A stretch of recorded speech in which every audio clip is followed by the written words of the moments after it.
can have people who will spend thousands of dollars, put in so much time, money, and effort into stealing our destiny. We take that as a personal war against us, when really we should be taking that as a sign of just how powerful and divine we will be if we actually begin to walk in that destiny and fight for that destiny.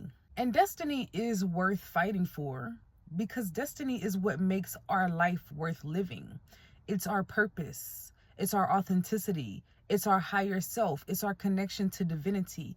The simple truth is that because we are in this kind of low vibrational realm or lower dimension, which is essentially separate from the heavenly state, when we are not actually walking in our destiny, we're not actually connected to God, to source, to the divine, whatever you call it. What keeps me going when I feel tired of fighting for destiny is the fact that I'm not just fighting for something that is earthly. I am fighting for my connection to divinity. I am fighting for my connection to a higher source and a higher power. We have to really understand that we are like sleeping gods. We are sleeping gods. We are sleeping goddesses.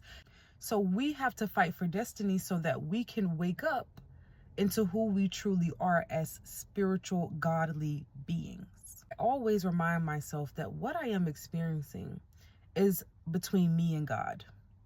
Even though, yes, there are sorcerers behind it, even though there are demons and entities and energies all behind this magic, I cannot actually let myself fall into worrying about all of those things. When I keep my eyes only on the divine, when I keep my eyes only on the holy divinity, only on the goddess that rules my head and my energy, then I can stay in this fight. And so one of the first things that we have to do is that we got to be locked in with whatever energy rules our head, whatever God, whatever goddess. We have to be communing with it on a daily basis. And most of all, we have to be obedient with what it tells us to do. Because my divinity told me to change my whole mother effing entire life. And as long as I was resistant to that, I was definitely out here getting toe up from the flow up by spiritual warfare. But the moment that I begin to say, okay, obedience and discipline is my best friend, that is the moment where the path became clearer, where initially things seemed very all over the place. I didn't know my left from my right.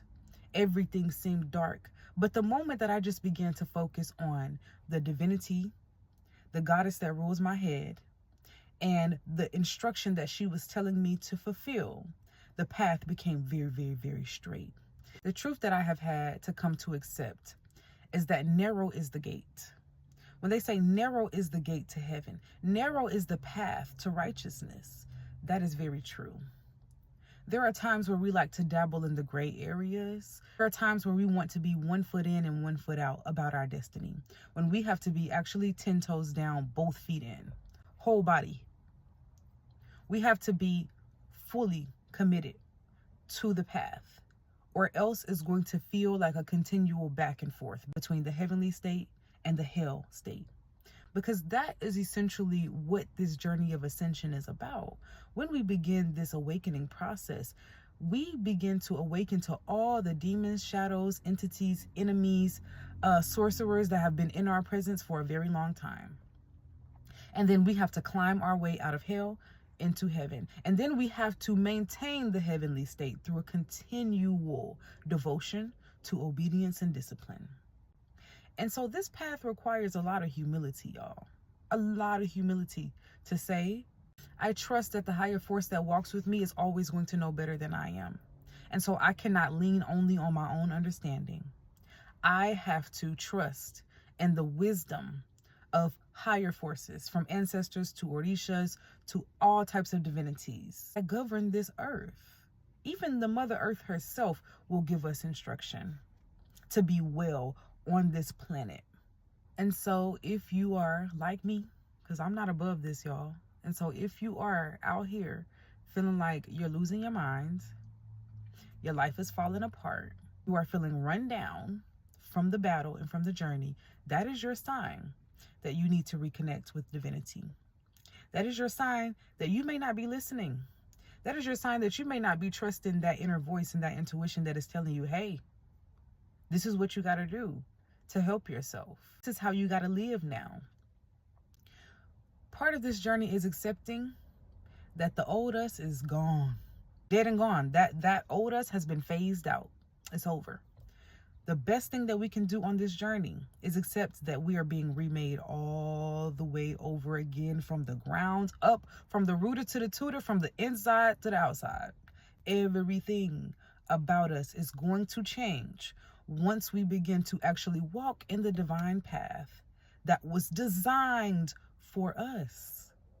We co-wrote this path with the divinities that walk with us. We said, hey, this is what my path in my life is going to look like. And the hell comes when we don't walk in that path, or we resist that path and say, oh, I didn't ask for this. Yes, we did. Let the divine completely transform you. Go through your resurrection, shed your skin, go into the cocoon and come out all over again as the butterfly. Go through your metamorphosis. And once you go through it, don't look back. Don't look back. And even though, y'all, I have been in a place, I'm getting emotional. Even though I have been in a place where I have been not knowing whether I'm doing any good in the world, or whether this work is for me, or whether I have any effect, if I'm good at what I do, y'all, the enemy has been all in my head. But I have been realigning. And so I just say that to say, wholeheartedly, full-heartedly, I'm devoted to this work of bringing people onto their proper paths, their ancestral paths, their spiritual paths, the paths of the magician, the alchemist, the healer. I'm here. So if you're ready to lock in, I'm ready to help you lock in. So if you've been feeling called to book a one-on-one session with me, I'm here. And we with it. And in that session, which will be performed live over Zoom, we will tap in with your ancestors, your guides, your higher self, inner child, whoever comes through.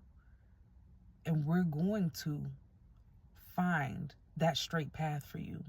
We're going to find that path where things no longer feel all over the place. We're going to reconnect you to your light. And for people who are ready to begin actually spiritual study, having a spiritual routine, being locked in with the discipline of learning more about who you are, more about how the universe works. That is precisely what I designed the Patreon for. The Patreon has all the information you really could need to begin your spiritual journey and to understand the foundations of mysteries, of magic, and of the universe.